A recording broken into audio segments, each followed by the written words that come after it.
shows that the Commonwealth Government are in a white-knuckled panic about national energy policy. Well, look, the Premier made a $550 million admission of failure. I've got to say, it is a little galling to be standing here next to a man that's been standing up with his Prime Minister, bagging South Australia at every step of the way. Hello, I'm Paul Barry. Welcome to Media Watch. And what a remarkable punch-up that was. Last Thursday, South Australian Premier Weatherill barged into Energy Minister Josh Frydenberg's press conference with the clear intention of ambushing him. Minister, is this all a little bit awkward? No. It's about to be. So, when caught in the spotlight on live TV, how do you react? Frydenberg's answer was, stare into the distance and try to smile, which he did heroically. South Australian Treasurer Tom Koutsantonis had it easier. He grinned smugly and nodded in agreement. But the one we felt for was Andrew Vesey, CEO of energy company AGL, who was expecting a good news announcement. You could almost hear the silent scream, and yet his smile never wavered. And what about Weatherill when the boot was on the other foot? His answer was to look away, look away, look away, and try not to boil over. Yes, it was electrifying stuff, and it had everybody talking. Press conference yesterday involving Weatherill and Josh Frydenberg is the inspiration for the question of the week this week, which is, what's the most awkward media moment you've had? Now, Christopher, for you and I think the answer to that question is pretty obvious. Take a look at this. Oh, we don't have the grab, which means that that what we were trying to play was that 30 seconds, which is going to make it hard now to do the joke we're going to do. This is now the most awkward moment. This is now the most awkward moment. Ha! Meanwhile, of course, the energy standoff continues. And you can see why we have one, because our politicians are too busy posturing to agree on anything. But don't just blame them, because you won't find measured debate in the media either. South Australia's plan has some interesting ideas, like battery storage and royalties for farmers to encourage gas production. But the Australians' army of columnists lavished it with scorn as misplaced, too late, too expensive, too complicated, and a problem we should never have had in the first place. While the Weekend Australian's former editor, Nick Cater, who now runs the Menzies Centre, bizarrely blamed it all on global warming science, which he said offered intellectuals an opportunity to settle old scores by refighting the lost battle of the Cold War, the fight against free markets. Yes, Cater continued, there are certainly parallels. Marxism, according to Friedrich Engels, was scientific socialism. For the record, I am not a communist and I believe in free markets, but I reckon renewable energy is an essential part of the future. It surely is time the Australian got used to it. But Nick Cater's not the only one crying danger, because Today Tonight in Adelaide told us recently that green and clean is wrecking the planet. Now to the green energy myth. You might think you're helping the planet by supporting wind power and driving a hybrid or electric car. But as Hendrik Gout reports, there can be a terrible price to pay. Clean, green, renewable is dirty, poisonous, deadly. Because what you don't know is that making these green, eco-friendly, non-polluting, sustainable wind turbines means making this, a lake so toxic, so deadly, a vast cauldron of acids, chemicals and radioactive tailings. Oh dear, sounds horrible and scary. And even though Today Tonight admitted that what they call rare earths are used in lots of high-tech products, there was no doubt which one it saw as the villain. They're used by the tens of tons to generate wind power, turned into the permanent magnets for fitment into the towers. A 3-megawatt turbine uses 2 tons of rare earths. So in China, There is an awful lot of environmental damage. So, is this right? Well, for a start, it's an 8-year-old story.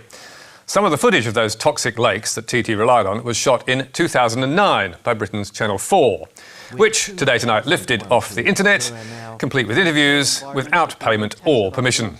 Naughty, naughty. But more to the point, according to Channel 4's Lindsay Hilsum, TT beat up the story. Our story was responsible, pointing out the issues around rare earths, which were not widely known at that time, without demonising the renewables industry. This is a retread, seemingly without nuance or updating.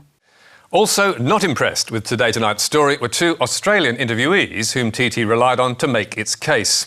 Dr Nigel Cook, a geologist from the University of Adelaide, claimed he didn't know it would focus on wind power. And he added, "This just seemed to be extremely negative. Certainly it's not reflecting our points of view."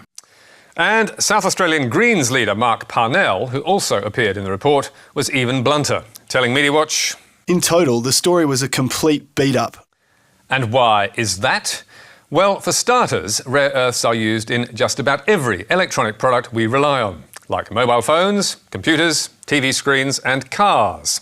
And more than half of rare earths exported to the US are used in catalysts to make petrol. But as Parnell points out, that wasn't the story TT wanted to tell. The emphasis was not to make people feel bad about using mobile phones or watching TV. It was to make people feel bad about using renewable energy. So it wasn't a balanced story at all. But the key problem is the programme was factually wrong. Most wind turbines in Australia do not use rare earth magnets in their turbines because they're too expensive. We've looked at the specs of all the turbines in Australia, and on our count, fewer than 1 in 5 use rare earths, with none in Tasmania, only 1 in 12 in Western Australia, and only 1 in 5 in South Australia, where Today Tonight and Hendrik Gout are based. So, how did TT get it so wrong? We suspect because they wanted the facts to fit their story, and because they didn't take the time to check. Hendrik Gout told us, "This wasn't an easy story on an important topic. Few people know what rare earths are and don't know its many uses. Illustrating the point with turbines in South Australia was an apt way of illustrating their application." And he added, "If 1/5 use rare earth magnets, that's a lot." Well, actually, it's not, because it means 4 out of 5 do not. And so TT's claim that renewable energy equals dirty, poisonous and deadly is just plain wrong. But now to Channel 9 Sydney and a heartwarming story about the man who's going to make Gosford great again. With a bit of hard work and plenty of Aussie charm, John Singleton has found success in radio, horse racing and business, amassing a multi-million-dollar fortune along the way. Now, Singo is trying on a new hat, that of developer, and tells us he's taking a big risk to give his beloved Central Coast a much-needed boost. Yes, Singo has put on his hard hat to spruce up the main street of good old Gosford by putting up a $35 million, 13-storey residential and commercial development. And with 51 apartments to sell, it's lucky 9 News was there to produce a PR puff for the new development and its owner. John Singleton has many loves in life. This is Weet-Bix time. His birds. Hello. But they come home to you every night. Every night. And the Central Coast are just 2 of them.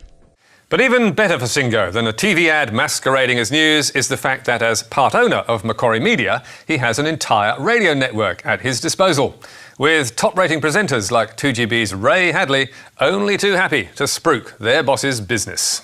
He's provided me with what we call a live read today for a brand new development. And Ray wasn't just going to stick to the script when the opportunity on offer was as hot as this. Having gone up there, I said to him, Singo, it will sell itself. But if I wasn't a single father on a fixed income, I'd probably buy one. Day after day, Ray has been at it, on one occasion for 7 long minutes. But competing for the boss's love, 2GB Drive host Ben Fordham went even further. Now, I take a keen interest in real estate, and I've got no doubt Bonython Tower is going to be one of the hottest property opportunities of 2017. It's a winner. You can thank me later for tipping you into it. Yes, 2GB listeners have been getting a direct line to Singo's deal of the century as his mates have conducted a virtual auction of the properties on air. I'm very happy to say that the phones have been ringing off the hook regarding Bonython Tower at Gosford. I mean, the 2 penthouses are gone. What's that? So 11 out of the 51 are gone, so there's 40 left. And there was plenty of upside for potential buyers apart from the resale value, with Ray suggesting, I was thinking, what we should do is, as a bonus for the first 25 people to put deposits down, will get an autograph photo of Singo. Ah, and Ben going one better. I'll be inviting myself to your place once you've moved in, and I'll join you and your family and friends for a beer on the balcony, watching the sun go down over the water. I'm serious. It really does beggar belief. The Cash for Comments scandal almost 20 years ago was about paid advertisements masquerading as editorial, yet this appears to be quite similar. First, because those gushing personal endorsements go way beyond a normal 30-second live read, and second, because most contained no disclosure that they were commercials, and 2GB has confirmed to us that they were. So, is that okay? Well, remarkably, the radio code does not require disclosure if the pitch is clearly identifiable to a reasonable listener as an advertisement. So here is the key question. Was it obvious that Ray, Ben or 2GB were being paid to wax lyrical, or were they freely offering their opinion that this is a great investment, despite recent warnings from the Reserve Bank that apartment prices could collapse? Fordham told listeners, I'm more than happy to represent this project and to endorse it because I think it's a winner. And I think there are a lot of people who are going to do very well out of it. We hope he's right. As for the cost of it all, we counted 61 minutes of boosting from Ben and Ray, which Media Monitor Isentia reckons should add up to around $125,000. How much Singo paid, 2GB wouldn't tell us. But now, let's switch to one of our favourite shows, Sky's Outsiders, with Mark Latham, Ross Cameron and Rowan Dean, which last Sunday opened up with a bang and a bump and not much else. Live from the Sky News Centre, this is Outsiders.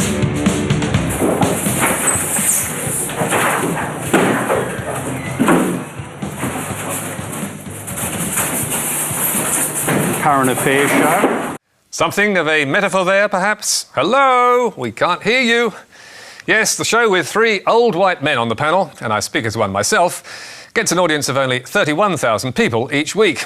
But host Mark Latham likes to boast they're in touch with real Australia. Of course, we're the absolute antithesis of ABC Insiders, where you get a bunch of overpaid journalistic elites sitting around on the couch agreeing with each other. These guys also do it, but sitting at a desk, generally attacking political correctness, at which co-host Ross Cameron famously excels. Sky News presenters in civil war over Ross Cameron. But last week, Mark Latham also came under fire from fellow Sky host Peter Van Onselen, suggesting that civil war may be flaring again. In politics, Latham asked media to leave his family alone. Now uses his Sky show to attack a colleague's wife. Nothing too low. Ross Cameron? So, what could he be referring to? Well, having watched last week's programme, we think it must be this. The other thing we've got for you viewers is, by viewer request, we had so much feedback about the G&I mob, diversity and inclusion, the D&I mob. So we've gone to the trouble of identifying some of the people campaigning in corporate and government Australia for diversity, and I'm going to bring them up here. We call them the Diversity Bunch. Yes, the Diversity Bunch. And first for a spanking was that colleague's wife, Ainsley Van Onselen. You've got at the top left Ainsley Van Onselen, who's been at Westpac pushing diversity, giving the gongs out to the rich and privileged women. Singling out Van Onselen's wife for ridicule was never likely to go unremarked. And sure enough, 2 days later, Peter Van Onselen and Christina Keneally fired back on air with some ridicule of their own. Kind of like the Outsiders. You reckon that name works? Does that name work? Oh, that's actually not a bad point. Yeah, you're not really an outsider if you're living off the teat of the public via an antiquated pension system when you attack entitlements on a daily basis as part of your shtick because you're an outsider. That's extremely outside. And I don't wish to envelop Rowan Dean in that because he's the one member of the three who doesn't live off the public teat on an antiquated, out-of-date, publicly loathed entitlement scheme, which they now rail against, ironically. It's just hypocrisy on stilts. Van Onselen's pointing out that Latham and Cameron both receive lavish and lifelong parliamentary pensions, on our calculations more than $100,000 a year apiece, which of course is paid by you and me, the taxpayer. And a footnote, PVO's wife actually left that job in November, so they got their facts wrong too. They've now taken her out of the Diversity Bunch, or the Blonde Sheilas, as they call them, but not apologised. And you can read more about tonight's stories on our Facebook page or our website, where you can read a response from Today Tonight, get a transcript and download the programme. You can also catch up with us on iView and contact me or Media Watch on Twitter.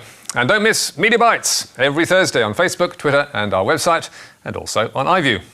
But for now, until next week, that's all from us. Goodbye.